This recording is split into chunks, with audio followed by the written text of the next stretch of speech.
Bom, primeiro eu acho que vocês contrariam uma máxima que a gente cresce ouvindo, que é aquela história de que religião não se discute. Dá para discutir? Nós discutimos dentro dos limites do afeto e da ética, e eu acho que quando você está convicto de algumas coisas, o encontrar a diferença aprofunda a sua visão.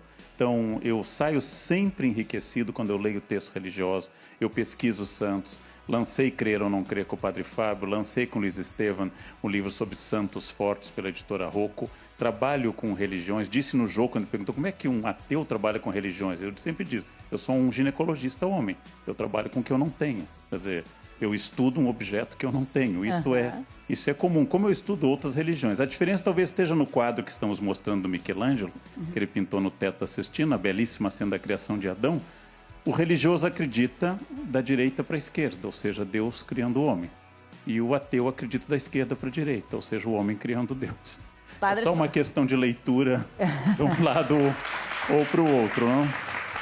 Como é que o senhor diria, o senhor se posicionaria em relação a isso? Realmente é o homem que cria Deus, ou Deus está dentro da gente? Onde é que está esse Deus? Está ao lado, como disse uma senhora na rua? Está no céu?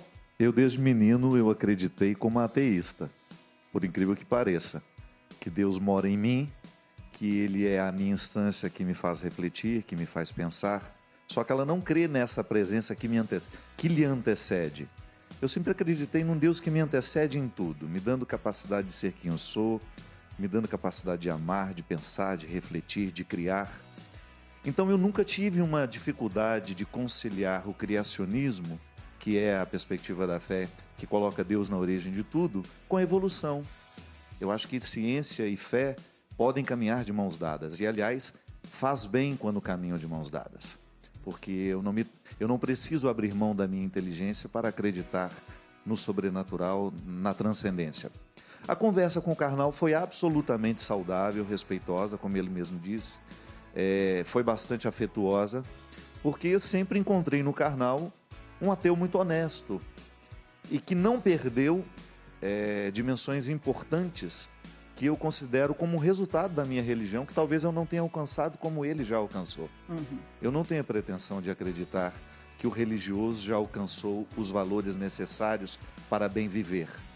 E posso admitir, com toda a humildade, que já encontrei ateus com convicções que muitos religiosos ainda não alcançaram.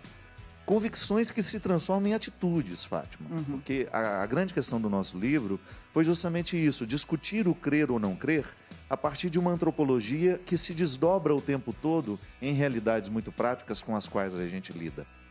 Então eu continuo acreditando em Deus e percebo muitas convergências com Karnal, que não acredita porque nós temos valores muito semelhantes, nós queremos valores muito semelhantes. As nossas convidadas se posicionam como? Da esquerda para a direita, da direita para a esquerda, acreditando em Deus ou não acreditando? Eu falo que atualmente eu sou monja coenista, da Monja Coen. Da Monja Coen, ela esteve aqui semana passada com a gente. Monja... Eu tenho uma mistura de, como vários brasileiros, de várias religiões na família. Então, assim, a família da minha mãe católica, da minha parte de pai budista. Então, eu acho que a gente tem que buscar o que tem de melhor, assim, e construir uma coisa que nos faça bem, né? Então, eu também sigo as leis de ação e reação. Eu e Fernando, inclusive, já gravamos uma música do Padre Zezinho que fala sobre Jesus. E é uma mensagem que são ensinamentos universais. Exatamente, mas aí algumas pessoas falaram, mas você vai na igreja? Eu falei assim, já fui, mas não pratico hoje, mas eu adoro músicas e canções, principalmente as católicas, né, porque eu aprendi a violão, que tem uma mensagem positiva, que fazem o bem. Não necessariamente você precisa ficar com a bandeira o tempo todo, mas levar uma mensagem positiva através da música, né? E é engraçado isso, né? As pessoas me cobrarem. Não, mas então você tem que ir na igreja. Tem que se posicionar, né? Eu não sei, o que eu acho que é uma questão muito atual, né? A gente acreditar ou não acreditar, é que em nome da religião, né? E de várias religiões, existe uma intransigência do ser humano com o ser humano cada vez maior. Então, eu acho que essa questão é uma questão que me toca muito profundamente, independente da relação que eu possa ter de acreditar, não acreditar, né? Quer dizer, eu tenho uma relação muito sagrada com a vida. Agora, a questão de que, em nome dos dogmas, né, das religiões, das mais diversas, o ser humano se massacra, é que eu acho que é uma questão que tem que ser muito falada, muito alertada. Por que que a verdade de um muçulmano tem que ser maior do que a do cristão? Por que que a do budista? O que é isso? O que se faz em nome da religião é que é uma preocupação muito grande que eu acho que a gente tem que ter e pensar, porque em nome dela as maiores barbaridades são cometidas. Então, o que a gente tem que pensar? Em nome do cristianismo, por exemplo, né?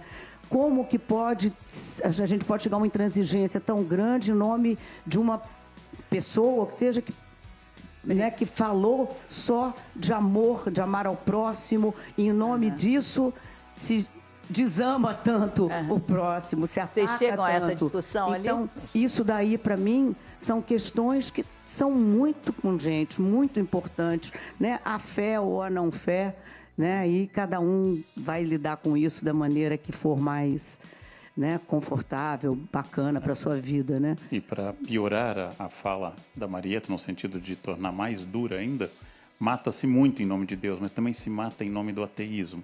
Pegar os 4 maiores tiranos do século XX, 2 eram de família católica, Mussolini e Hitler. Nossa. E 2 eram ateus, Stalin e Mao Tse-tung. E mataram em nome da não religião do Estado. Porque eu acho que independente de Deus ou não Deus, o ser humano gosta de matar. Às vezes, em nome de Deus, contra Deus, na verdade eugênica, na verdade étnica, etc. O ser humano gosta de matar. Então, essa é uma questão. O que eu não gosto da expressão ateia ou ateu, porque ela define você e não a mim. Como se eu perguntasse a Fátima, em que momento você se percebeu não chinesa? Houve algum momento na sua vida que você é não chinesa? Ou seja, estou tentando definir a Fátima por uma negação. E você sempre se sentiu não chinesa ou foi alguma decepção com a China que lhe fez? É o que me perguntam. Você teve uma decepção com Deus? Nenhuma. Nem com a Cuca, nem com o Boitatá. Não, mas nem talvez com o te Saci. perguntem não isso tive com nenhuma. Porque você, talvez, por ter sido criado numa família católica, por ter estudado num colégio católico, talvez tenha imaginado que você, num momento, foi católico e talvez tivesse aí uma mudança, né? Então, a pergunta é sempre pela negação, né? É pela negação. Na verdade, na minha experiência, tendo colegas religiosos, ateus, e tem uma outra categoria, o apateísta, aquele que é indiferente à religião. Ele não é ateu, mas ele é indiferente à religião. O religioso devoto, o religioso não praticante. A diferença ética entre eles e os ateus, ou todos, é muito irrelevante. É muito irrelevante a diferença ética a partir da crença das pessoas. Uma vez alguém me perguntou, como é que dá para ser ético sendo ateu? Eu disse, considerando a história das religiões, a pergunta seria o contrário. Como é que dá para ser religioso e ser ético? Considerando Inquisição, massacres. Como é que você consegue ser ético sendo religioso? Ou seja, como é que você consegue conviver com a diversidade? Essa é a pergunta. Essa é a grande pergunta. Como é que você consegue conviver com a diferença? Há pouco a Ju falou, eu gostava de rapazes e eles não gostavam de mim. Vamos entrevistar todas as jovens dessa linda plateia e ver se alguma delas, mesmo mais altas, tiveram algum rapaz que não gostou delas na escola. E se vocês forem honestas, sempre, 100%, em todos os casos. Mesmo quem tem 1,85 m foi rejeitado. Porque a rejeição é universal. E a dor da rejeição é universal, né? E a diferença é muito difícil para a gente conviver. Todos nós temos dificuldade em conviver com a diferença.